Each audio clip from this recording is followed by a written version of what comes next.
ఉన్న బంగారాన్ని విడిపించి ఆ రోజు ఆన్లైన్ రేటుకే మేము కొంటాం. Sharma gold company. వీక్షకులందరికీ నమస్కారం. అందరికీ కూడా నూతన ఆంగ్ల సంవత్సర శుభాకాంక్షలు. ఈ 2024వ సంవత్సరం ప్రతి ఒక్కరికి కూడా ఆయుర్భాగ్యాలను ప్రసాదించి అందరికీ కూడా ధనధాన్యాభివృద్ధి కలిగి సుఖంగా ఉండాలి అని చెప్పి మనస్ఫూర్తిగా భగవంతుని ప్రార్థిస్తూ, కన్యా రాశి వారికి ఈ 2024వ సంవత్సరం ఏ విధమైనటువంటి ఫలితాలను ఇవ్వబోతూ ఉన్నది అనేటువంటి విషయాన్ని ఈ వీడియో ద్వారా క్లుప్తంగా తెలుసుకునేటువంటి ప్రయత్నం చేద్దాం. 2023వ సంవత్సరం కన్యా రాశి వారికి మిశ్రమమైనటువంటి సంవత్సరంగా నిలిచింది. అటు బాగా లేదని చెప్పలేం, ఇటు బాగా ఉన్నదని చెప్పలేం. కాకపోతే అందులో అష్టమ రాహు, అష్టమ గురుని యొక్క దోషంతో ఆరోగ్యపరమైనటువంటి, ఐశ్వర్యానికి సంబంధించినటువంటి, ఇంటి పరువు ప్రఖ్యాతలకి సంబంధించినటువంటి అనేక విషయాల పట్ల కన్యారాశి వారు చాలా ఇబ్బందులకి గురి అయినటువంటి మాట వాస్తవం. క్షణికావేశంలో తీసుకున్నటువంటి నిర్ణయాల వల్ల, కోపంలో తీసుకున్నటువంటి నిర్ణయాల వల్ల, కోపంలో ప్రకటించినటువంటి మాటల వల్ల, మనస్తత్వం వల్ల ఇబ్బంది పడ్డటువంటి రాశి కన్యారాశి.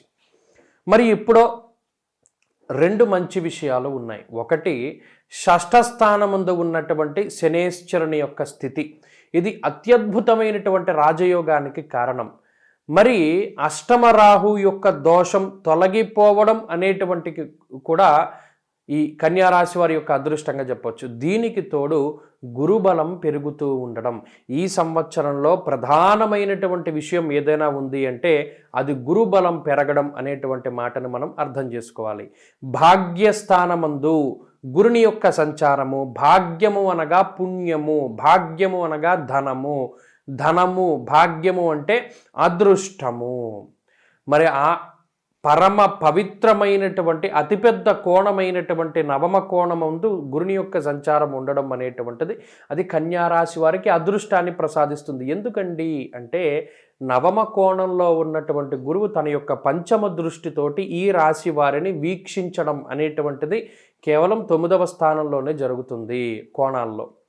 మరి అలా ఉన్నప్పుడు అంటే పంచమంలో ఉన్న గురుడు చూస్తాడు కాదన్న, కానీ ఈ భాగ్యస్థాన స్థితి చాలా మంచిది. ఏమవుతుందండి భాగ్యంలో?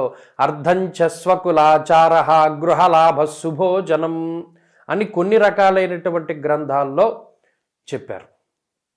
అర్ధంచ స్వకులాచార గృహలాభ శుభోజనం. అర్థం అంటే స్త్రీ, అర్థం అంటే డబ్బు. అంటే వివాహాది శుభ కార్యక్రమాలు ఎవరికైనా జరగవలసి ఉంటే ఆ వివాహాది శుభ కార్యక్రమాలు త్వరితగతిన పూర్తి అవ్వడానికి, ఏదైనా లోపాలోపాలు ఉండి జీవితం అసంతృప్తిగా, అసంపూర్ణంగా ముందుకు సాగుతూ ఉంటే అటువంటి వాటి నుండి బయటపడడానికి, అనారోగ్య సమస్యల బారి నుండి బయటపడడానికి, అలాగే ఇష్టపడినటువంటి వ్యక్తుల్ని పొందడానికి, ఇష్టపడినటువంటి ఉద్యోగాన్ని సాధించడానికి, ఇష్టపడినటువంటి జీవిత భాగస్వామిని పొందడానికి, ఇష్టమైనటువంటి వృత్తి ప్రవృత్తుల్ని ఎంచుకోవడానికి, ఇష్టమైనటువంటి ఆహార పదార్థాలను తినడానికి, ఇష్టమైనటువంటి ప్రాంతాలని సందర్శనం చేయడానికి, ఇష్టమైనటువంటి వాహనాల్ని కొనుగోలు చేసి మీకు నచ్చినట్టు ఇల్లు కట్టుకోవడానికి ఈ సంవత్సరం గురుగ్రహం మీకు అవకాశాన్ని కల్పిస్తారు. ఇది కొంత అతిశయోక్తిగా ఉండొచ్చు. ఏమంటే ఒక గురుడు అనుకూలిస్తే అన్ని జరుగుతాయా? గురుని యొక్క దృష్టి ఉంటే చాలు, గురుని యొక్క స్మరణ ఉంటే చాలు. ఆయన మన వైపు తన యొక్క కను సైగతోటి, అంటే ఈ కను సన్నంలోంచి ఎలా చూశారు అంటే అన్నీ వచ్చేస్తాయి. మరి ఆ గురుడు భాగ్యంలో ఉండి త్రికోణాల్లో అత్యద్భుతమైనటువంటి కోణంలో ఉండి శుభ ఫలితాలు ఇస్తూ ఉంటే అసలు ఇవన్నీ కూడా చాలా ఈజీగా వస్తాయి. ఇంకా ఏం చేస్తారు? యాన్సెస్టర్ ప్రాపర్టీస్, వంశపారంపర్యంగా వస్తూ ఉన్నటువంటి వ్యాపారాలు కానీ, ఇళ్ళు కానీ, బంగారం కానీ, స్థిరాస్తులు కానీ, చరాస్తులు కానీ, వాటితోటి అవి రాక లేదా కోర్టుల్లో తిరుగుతూ ఇబ్బంది పడుతూ ఉండేటువంటి వారికి మాత్రం మార్గం సుగమమవుతుంది. ఈ వంశపారంపర్యంగా వచ్చేటువంటి ఆస్తిపాస్తులన్నీ కూడా అనుభవించడానికి అవకాశం ఉంటుంది. అలాగే వివాహం జరుగుతుంది, సంతానం కలుగుతుంది. ప్రధానమైనటువంటి విషయం షష్ఠ స్థానముందు శనేశ్వరుని యొక్క స్థితి ఇది చాలా అద్భుతంగా చెప్పవచ్చు. ధనధాన్యాది వృద్ధించ బంధు సంతోషవర్ధనం. షష్ఠ స్థానం అనేటువంటిది రోగం, రుణం వీటికి సంబంధించినటువంటి స్థానం. ఎప్పుడైతే అందులో శని సంచారం చేస్తూ ఉన్నారో ఈ సంవత్సరంలో శని వక్రిస్తారు, గురుడు వక్రిస్తారు, కానీ ఎక్కడా కూడా రాశులు మారలేదు. గురుడు వక్రించినా శని వక్రించినా ఈ శుభ ఫలితాల్లో ఏ విధమైనటువంటి వ్యత్యాసం ఉండదు. కన్యారాశి వారికి పూర్తి శత్రు బాధలు నివారణం చేస్తారు, అలాగే రోగ బాధల నివారణ జరుగుతాయి, అలాగే రుణ బాధలను నివారించేటువంటి విధంగా శనేశ్వరుడు తన యొక్క అద్భుతమైనటువంటి ఫలితాన్ని ఇచ్చి ఆర్థికంగా మిమ్మల్ని నిలదొక్కునేటువంటి విధంగా చేస్తారు. అలాగే ఇల్లు కట్టుకోవాలి, బంగారం కొనుక్కోవాలి, వాహనం కొనుక్కోవాలి, లేదా సంతతి కలగాలి, వివాహం కలగాలి, కుటుంబం సౌభాగ్యంగా ఉండాలి, పదవిని పొందాలి, సమాజంలో ఒక హోదా రావాలి, ఒక గుర్తింపు రావాలి, ఉద్యోగంలో పదోన్నతి లేదా కొత్త ఉద్యోగంలో మంచి పదవి, ఇటువంటివి ఏమైనా రావాలి అంటే అవన్నీ కూడా ఈ సంవత్సరమే కన్యారాశి వారికి వస్తాయి. మరి గురుబలం మే నుండి వస్తుంది, ఆ విషయం దృష్టిలో పెట్టుకోవాలి. మే నెల 1వ తారీఖు నుండి గురుబలం పెరుగుతూ ఉన్నది కాబట్టి ఇవన్నీ కూడా మే నెల లగాయతు ఫలితాలు కనబడతాయి. ఈలోపు మరి ఏం జరుగుతుందయ్యా అంటే ఈలోపు శనిచ్చేటువంటి ఫలితాలు బాగున్నాయి కాబట్టి ఆ ఫలితాల మీద ముందుకు సాగుతూ ఉంటుంది. ఎటు చూసినా గత సంవత్సరంతో పోల్చుకుంటే ఈ సంవత్సరం చాలా అత్యద్భుతంగా ఉంటుంది.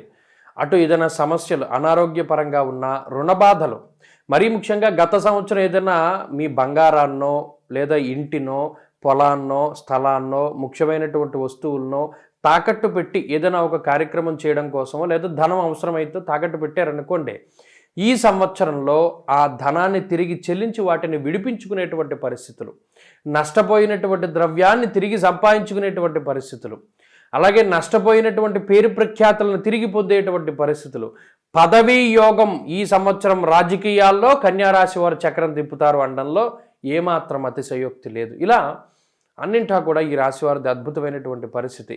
అలాగే ఉద్యోగంలో అభివృద్ధి, వ్యాపారంలో లాభము, కొత్త వ్యాపారాలు ప్రారంభిస్తే అనుకూలించడము, భాగస్వామ్య వ్యాపారాలు రాణించడము, వంశపారంపర్యంగా చేస్తున్న వ్యాపారాల్లో అభివృద్ధి, ఇలా అన్నింటా కూడా మంచి ఫలితాలు కనబడుతూ ఉన్నాయి.